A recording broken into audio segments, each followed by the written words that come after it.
Happy Friday. Welcome back. This is Mets Daily, and I am Jake Brown. Make sure you follow me at Jake Brown Live on all socials. Make sure you smash that thumbs up on this video right now and hit that subscribe, hit that share button, and scan that QR code. $5 a month, cheaper than a cup of coffee. Become a Mets Daily Insider member. Let's start off with some intriguing rumor that Brendan Donovan might be on the trade block. Now, if you don't know Brendan Donovan, this is like Super Joe McEwing, but a much better hitter. Brendan Donovan can play every position. He is still arbitration eligible for the next 3 years, which is something we'll talk about in just a little bit. And he was an all-star in 2025 for the St. Louis Cardinals. And the Cardinals, a team that is probably facing a bit of a rebuild here, a team that might put him on the trade block, that might have Wilson Contreras on the trade block. They're going to be making some moves. They're going to be an interesting team to watch because Brendan Donovan is wanted reportedly from John Morosi by almost everyone in the league. And I'm sure the Mets are calling the Cardinals because what Brendan Donovan can provide for you is endless positions. The guy plays at a high level. His rookie year in 2022, he won a Gold Glove as a utility player. So for a Mets team that has a couple holes in certain positions, that needs to get better defensively, why not go out and get a player that has played 225 games at second, which you're going to need because you're going to trade Jeff McNeil. He's played 163 games in left field, which you might need if you end up trading Brandon Nimmo or making Brandon Nimmo your DH some days if you do keep him. He's played 46 games at third, which you might need him if you don't trust Brett Beatty there. He's also played even 14 at short. So, hey, if Lindor needs a blow one day or Lindor is hurt, you have a built-in shortstop that can just fill in there as well. So you're talking about a player that everyone's going to want, and he hits both sides fairly well. He's not like bad against left-hand pitching, which is important. He's obviously, he's a left-hand hitter. 10 homers, 50 RBIs, 287 average, 353 on base. He has a 282 average and 361 on base for his career. Last year, he had 14 homers, drove in 73 over 153 games. So he played 118 games, so he missed some games this year. But you see his numbers. When he does play a full season, this guy who could, hit 15 homers, drive in 75, get on base at a 350 clip, 360 clip. Why would teams not want him when he's arbitration eligible? I mean, he's only going to cost you around $6 million or so in 2026. He'll probably cost, 8 or 9, 2027. So we'll see. He's actually 2 more years arbitration. 2026 and 2027. So 2 years of arbitration. I don't know. Prime of his career, 29 years old. Why not go get Brendan Donovan? If I'm the Mets, I am trying to get this done. And why that deal and other deals you can see get done maybe this weekend. When we return Monday, I think there's going to be trades. We've already seen Mauricio Dubon for Nick Allen with the Braves and the Astros. Tonight is the non-tender deadline. So at 8 p.m. tonight, teams have to decide, are they going to tender a contract? And they don't have to give the contract today, but they have to decide if they are going to arbitration-eligible players. So the Mets have 9 of those. They have non-tendered Danny Young. That is official. Danny Young, Tommy John surgery, expected back at some point in the first half of the 2026 season. I like Danny Young, but you already have Brooks Raley and A.J. Minter, so Danny Young's kind of an extra piece. You don't really need him. So I have no issue at all with the Mets non-tendering Danny Young. Now they have some other candidates that they have to make decisions on. So let's go through those. David Peterson. I think David Peterson, they're definitely going to tender a contract to. No doubt about it. The projections put him at around 7.6. I think Peterson is back. Tyrone Taylor, at this point, considering the Mets have still a hole in center field, I think they like Tyrone Taylor as, at the very least, a 4th outfielder for them. So at $3.6 million, I think he's back. Tyler McGill, I don't know why they would. He's getting Tommy John. You've seen enough of Tyler McGill at this point. If I'm the Mets, I'm not tendering Tyler McGill a contract. Francisco Alvarez, $2.4 million. Obviously, he's going to get one. Same for Luis Torrens at $2.2. He's going to get one. These are the projections, according to the MLB trade rumors. Reed Garrett, to be honest, I know people like Reed Garrett. He is cheap. He is under team control. I'd move on from Reed Garrett. I think he is just, an injury waiting to happen. He's already out for the season after Tommy John, so he's out for 2026. I don't think it's worth keeping him in the organization. I don't think he's like this, he needs to be back in 2027 for this team kind of piece. I think he's an okay reliever. I don't think he's this elite reliever. So I would non-tender Reed Garrett. I would definitely non-tender Nick Madrigal. I mean, got hurt in the first play in spring training. I think you got to aim for better than that if you want to talk about a backup infielder. Huascar Brazoban, to me, I just don't have interest. I think he's fine, but I'll pass. I think the multiple times where he didn't cover first base to me is lazy. That's stuff you practice in spring training. I'll pass on Brazoban. Max Kranick out for the season. I could go either way. I don't care that much about Max Kranick, to be honest. I would probably non-tender him, but the Mets say, hey, we'll tender him. It's $1 million. Fine. But on this list, I think the guys that definitely will be tendered a contract and arbitration are Peterson, Taylor, Alvarez, Torrens. But I think the other 5 the Mets could do without. So let's see. By 8 p.m. tonight, we'll know which guys the Mets end up passing on. But again, because of that deadline here, I think you might even see some trades today. While you're watching the show, a trade may have dropped. We're recording this at 10 a.m. Eastern on Friday, so trades may happen. You might see a guy like Adolis Garcia from the Rangers potentially get traded. He's a big name everyone's talking about as, a player that could be on the move. He's going to get a decent number contract around, probably $12 million, the projections say. So Garcia, I could see being a trade candidate. Chris Morel, a potential name to watch for. Alec Boehm, is he a guy that the Phillies tender? I think the Phillies, go in different directions places. I think Alec Boehm is a name to watch today. Nathaniel Lau is a name to watch. Ryan Mountcastle, I think, is a name to watch. These are the guys that I think could be on the move and potentially not tendered a contract.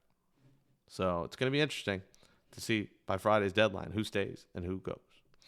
And finally, before we get to your questions, and keep leaving those comments below here on a Friday, November 21st, the Mets reportedly offered Antoine Richardson double his salary, which if you didn't know, because really this information is never available, his salary was $150,000, which is pretty interesting considering there's people like, a regular old job that make that in New York that he was making 150. I mean, my old boss might be making that, and he's incompetent. So it's pretty intriguing that, a guy's getting $150,000 in Major League Baseball as a coach, but it is a first base coach. It is it's not a manager. So double salary, that gets him to $300,000. He said no, obviously. I don't want to dive too deep into this, but this wasn't a stingy cheap Stearns situation. I don't think you're going to 4 times the salary of your first base coach. Maybe Richardson wanted more. We don't know what the Braves gave him, but they offered him $300,000 a year for 2 years. And I think that's, considering it's $150, doubling a guy's salary, I think that's a nice pay bump.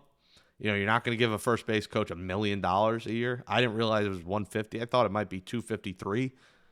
Interesting to hear that was $150, but 300 in New York, doesn't go as far as 300 in Atlanta. So he chose Atlanta. Interesting. The Antoine Richardson saga. No more. I think this should be the last we hear of the Antoine Richardson saga. I've had enough. Keep hitting that subscribe. Keep hitting that thumbs up. Let's get to your comments from yesterday's show. Here we go. Shakamoto, Mets Daily Insider member, says, Jake, a fellow going internal connoisseur. I see. Hashtag nice. Yeah, I mean, listen, that is, a good innuendo, going internal. Yeah, I mean, I think it's important at some points, if you have guys that are talented in your system, why not stay in your system? From Peter Heffernan, congrats on the new job at NYC, Jake Brown. Thank you very much, Peter Heffernan. Appreciate it. Yeah, I'll be back in the city Monday and Tuesday next week, and then I'll be back Tuesday through Thursday the following week. From Jarrett Robinson, he says, love the Aaron Sevilla promotion. He was instrumental in getting Alvy back on track at AAA this year after Chavez almost ruined him.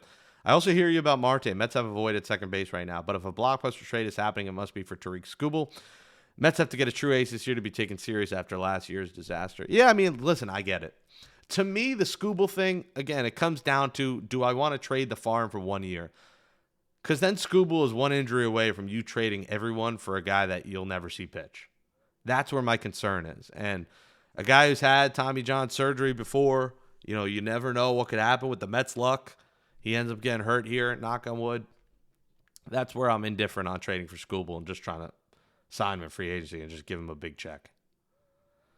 But yeah, Aaron Sebia did. That's a good point that I didn't mention yesterday. He did help fix Francisco Alvarez. Alvarez went down there and was hitting the cover off the ball. And Eric Chavez did everything wrong. He won't tell you that. Chavez will say it's on the hitters. It's not on me. Which it is always on the hitters first. But Eric Chavez didn't necessarily help some of the Mets' young hitters. He wants to take credit for Soto, Alonso, Lindor. Okay, you want to take credit for the guys who hit on par to their career numbers. Cool, bro. Cool story, bro. Cool story. From Dixie Norm, I hate when I hear most people say you don't want to sell a player when his value is low. Example, Senga. The Mets are a big market team. If the value wasn't low, we wouldn't be talking about trading him in the first place. Yes. That's a good point. Listen, if Senga was dealing and he had an incredible year, I agree. The Mets for $15 million would sign the hell up for Kodai Senga. Again, cheaper than Frankie Montas.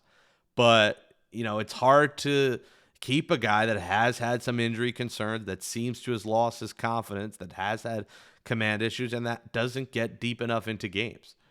As good as his ERA was, it was a lot of times where in the fourth inning he was out of gas and they had to pull him, or in the fifth inning they had to pull him. Very rarely did Senga get past the fifth inning, which you need guys to go deeper into games. That was the Mets' big problem in 2025. Matt says Bellinger might be a better pickup. Listen, if you get Bellinger, I'm in.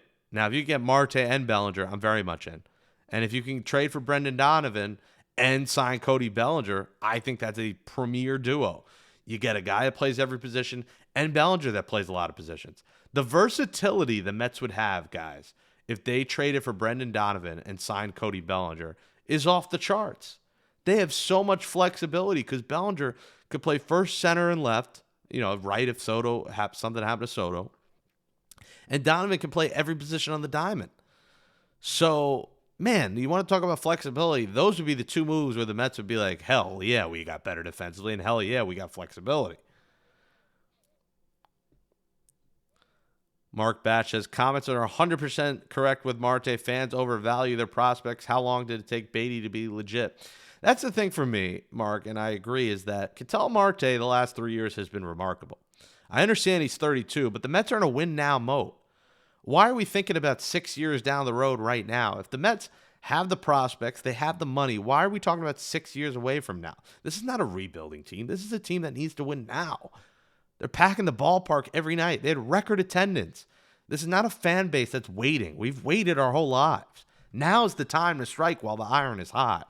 And that's why Marte, to me, makes sense. And worrying about Jet Williams and what he could be doesn't make a lot of sense because we know what Marte is. He's an all-star second baseman. Paul Hart says, people don't want a 32-year-old, but they want to give 31-year-old Alonso a 5 or 6 year deal. Bingo. There it is right there. Fans are clamoring for Alonso. And I don't want to get into a whole Alonso bit again. You guys know I don't want Pete Alonso back. But fans are dying. They're saying, I'm not a Met fan if Pete Alonso's back. But then they'll go ahead and say, I don't want 32-year-old Ketel Marte. That's a hypocritical move. You don't want a 32-year-old, but you want to give a blank check to a 31-year-old. How does that make sense? So that's a good point, Paul. It's like, if you want Alonso, then you shouldn't have a problem with Ketel Marte. Guillermo says Marte is 32 years old. If you check the time he missed on the injured list, it's not a good idea to trade for him. Why the Diamondbacks are trying to deal him if they have the team capable for a wild card spot. Listen, the injury thing is a valid point. He has had some injuries in his career. So have some of the current Mets, but that's a valid point. Why they're trying to deal him? Well, the Diamondbacks are in a rebuild mode, and they want to shed that contract. And there was issues with him in July with when he left the team. And I think he probably wants his way out. I think the Arizona wouldn't mind him being shipped. I wouldn't say he's a bad clubhouse guy. I don't know what kind of clubhouse guy he is. I think that caused some dysfunction, though, with that team. That doesn't mean it's going to happen if he comes to the Mets. He was going through stuff. People were tweeting me, he's soft. I mean, stop. It's not soft. Anthony Santoro says, do it. Forget about a similar package for Skubal. Fill pitching need, other avenue, and bring back Pete. 1 of 4 is Lindor, Soto, Pete, Ketel until bench comes up and hits leadoff and moves Lindor to 5. I don't think they'd ever move Lindor down to 5, but yeah, I'd say wait and sign Skubal in free agency. Robert Nemar says Adley Rutschman as catcher. I like Rutschman. I'm not sure he's available. And I think the Mets just like Alvarez too much. I don't think they want to shoot his confidence by getting a guy that should also be starting. Listen, I would love it, but I just don't see the Mets doing it with Adley Rutschman.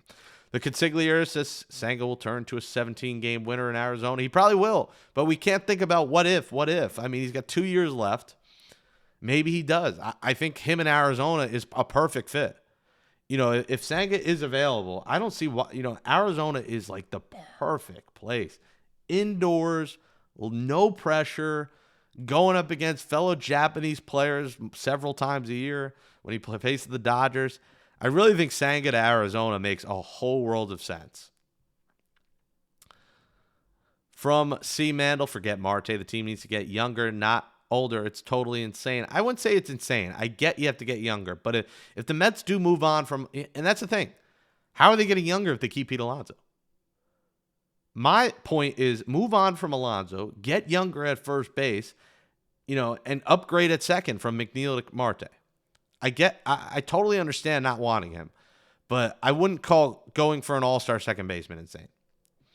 Pablo Diaz says, I will never give Jet Williams and Nimmo or let Pete go. Well, that's emotions, Pablo. It's emotions. The Nimmo and Pete stuff is emotional. If you don't want to trade Jet Williams, fine, but we don't know what Jet Williams is yet. Addicted to JB. Don't make a trade for him because he's aging. He's older than Jeff. Jeff is a year older, I believe. Jeff is 33. Marte is 32. We've seen Jeff's decline over the years. I say don't trade for Marte. That's fine. Again, I completely understand not wanting him. I put an idea out there. I don't think it's an insane idea, but I get if you guys don't want him for that age. Miguel says getting Marte is a clickbait high sugar rush and very little return on investment kind of move, not to mention mediocre. And I'm talking for the front office for a franchise and not about this podcast, which I enjoy. Well, thank you, Miguel.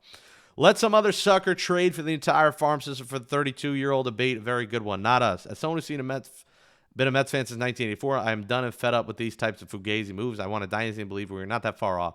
But we must be patient and smart as free agency and Fugazi trade like this are not going to cut it alone. LGM. Let's go, Mets. Yeah, 100%. I understand. From Ricky Mambo, McNeil, Jet Williams, and Senga for Ketel Marte. Listen, I don't know if the Diamondbacks have any interest in McNeil in that contract. It is expiring. So money-wise, that would match up. But I don't think they would take McNeil on.